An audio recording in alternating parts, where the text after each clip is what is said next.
In this video, I'll show you how you can create a Rockstar Games account for playing GTA. So there are a couple of ways that you can do this. If you open up GTA for the first time, it's going to prompt you to go ahead and create an account.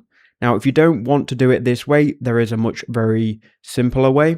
So if you go to Google and you type in here Rockstar Games, what you can do is you can click on the first link, which will take you to the Rockstar Games website. From here, if you look in the top right hand corner, you'll see a profile icon. Click on that and then click on sign up. Here you can enter in your birth date so they can prove that you're of age. And once you've done that, agree to the terms of service.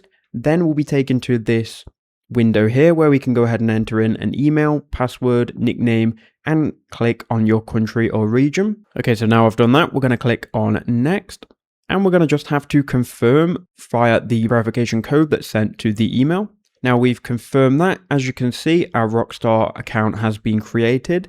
Now we can go ahead and use this to log in when we open up GTA. Now I'm just going to continue through this and we can manage all of this later. But there you go, we're now logged in on the browser. We can now go ahead and open up Steam. We can launch GTA and use that detail to log into GTA.